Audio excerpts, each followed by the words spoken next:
Hello लोगोफोर आंनि बे बड स्मार्ट टेक्नोलॉजी चेनेलाव नोंथांमोनखौ बयखौबो बरायबाय।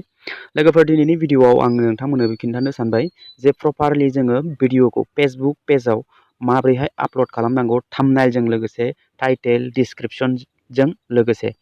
जोङो गोबाङानो मा खालामो फेसबुक पेजाव डाइरेक्ट भिडिअखौ आपल'ड खालामो, टाइटेल लिरो, बास बिदिनो हगारो।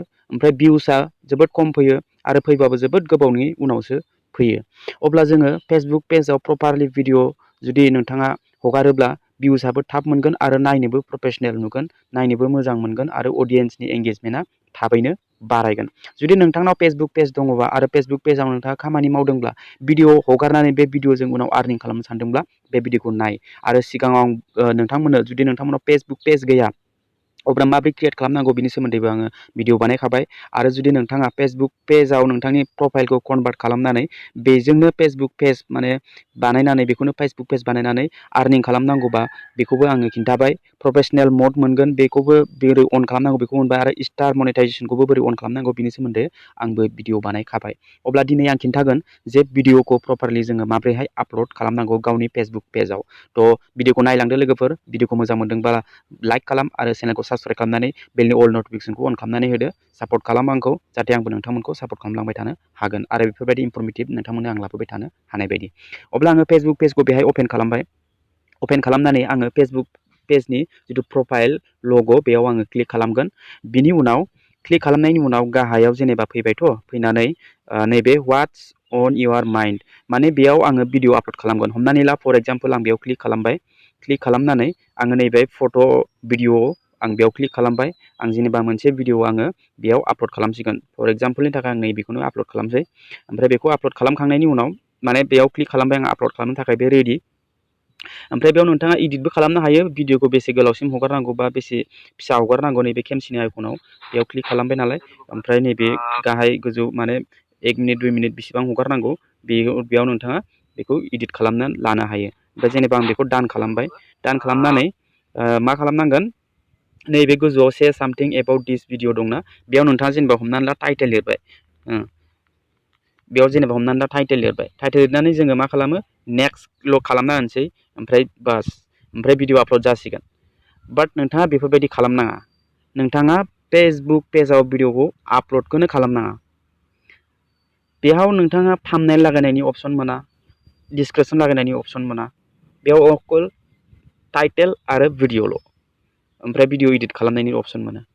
अके, बेयाव जोंहा मा जायो भिडिअखौ नायग्राफ्रा मोजां नुवा। मानो होनबा जोंना थाम्बनेलजों लोगोसे जोङो भिडिअआ फैयोब्ला भिडिअखौ नायनोबो मोजां मोनो आरो अडियेन्सआबो माने फसन जायो।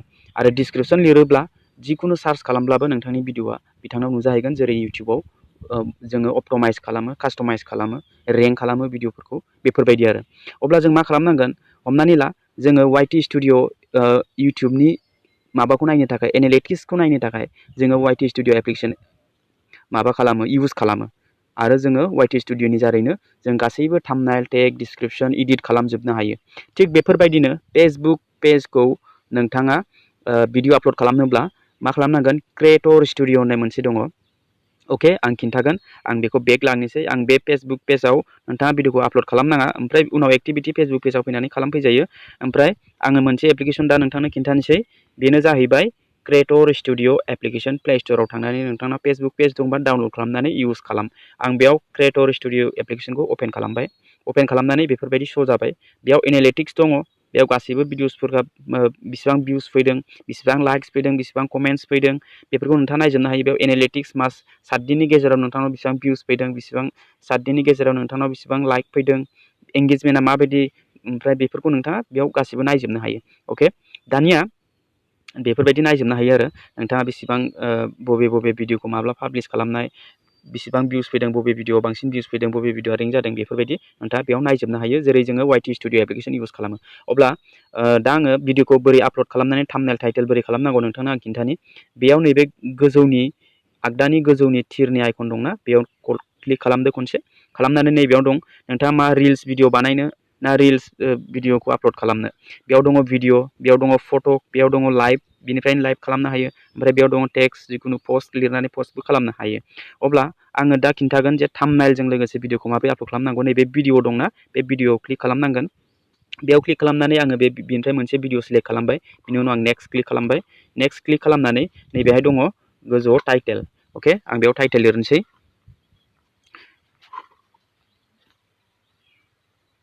पेज आं बेयाव जिखुनु टाइटेल लिरबाय अके बेयाव आं टाइटेलखौ लिरबाय ओमफ्राय नैबे गाहायाव दङ बेयाव गाहायाव दङ डिसक्रिपसन डिसक्रिपसनाव नोंथाङा खनसे टाच खालाम बे डिसक्रिपसनावबो नोंथाङा गोसोबायदि नोंथांनि डिसक्रिपसनखौ बेयाव हायो आरोखि अके ओमफ्राय बेखौ दान खालामदो दान खालामनायनि उनाव आरो गाहायाव फैदो नैबेयाव थाम्बनेल बेयाव एडआव क्लिक खालामनानै नोंथाङा थाम्बनेलखौ सिलेक्ट खालामदो आं बेयाव थाम्बनेलखौ मोनसे सिलेक्ट खालामबाय बेहाय ओमफ्राय बिनि उनाव आं नेक्स्टआव क्लिक खालामबावनोसै नेक्स्टआव क्लिक खालामनायनि उनाव बे थाम्बनेला माबायदि प्रपारलि जागोन नोंथाङा नायनो हागोन नै नोंथाङा बेयाव थाम्बनेला माबायदि माने इउटिउब भिडिअखौ जोङो थाम्बनेल हगारो वाइटि स्टुडिअनि जारै दा बेफोरबायदि क्रिएटर स्टुडिअआवबो नोंथाङा थाम्बनेल लागायनानै बेफोरबायदिनो भिडिअखौ मोजाङै कास्टमाइज खालामनो हायो ओमफ्राय नेक्स्टआव क्लिक खालामनानै होबानो नेक्स्टआव क्लिक खालामनानै होबानो नैबे पाब्लिशआव क्लिक खालामना होबानो बियो पाब्लिश जागोन आरोखि अके ओमफ्राय नैबे गोजौआव दङ पाब्लिश नाव नों दानो पाब्लिश खालामनो सानदों ना दाहाय खालामनो सानदों बेयाव लाइक कमेन्ट शेयारनि गासिबो अपसना मोनखाजोबगोन ओमफ्राय बे पाब्लिशनाव दं शेड्युल्स टाइम ओमफ्राय सेभ एस ड्राफ्ट नोंथाङा सेभबो खालामनो हायो ओमफ्राय शेड्युलाव क्लिक खालामनानै नोंथाङा टाइम सेट खालामनो हायो माब्ला बे भिडिअखौ हगारनांगौ माब्ला आपल'ड अट'मेटिकलि माने पाब्लिक जाहैगोन आरोखि अके आं दा बेखौ पाब्लिश खालामथ'ला फर एग्जाम्पलनि थाखाय आं खिन्थाबाय अब्ला नोंथाङा मिन्थिबाय जे जोबोद गोरलैयैनो आं खिन्थाबाय जे गावनि फेसबुक पेजनि भिडिअसखौ माबोरैहाय इउज खालामनांगौ माबोरैहाय आपल'ड खालामनांगौ अके क्रिएटर स्टुडिअखौ प्ले स्ट'राव थांनानै डाउनल'ड खालामनानै ला आरो इउज खालाम आरो नोंथाङा फेसबुक पेजजों भिडिअ आपल'ड खालामनानै सानसे समाव नोंथाङाबो जोबोद बुरजा आर्निं खालामनो हागोन अके अब्ला भिडिअखौ मोजां मोनदोंबा लाइक खालाम चेनेलखौ साबस्क्राइब खालामनानै बेलनि अल नटिफिकेसनखौ अन खालामनानै होबानो जाबाय अब्ला लोगो मोनगोन next video tata bye bye and take care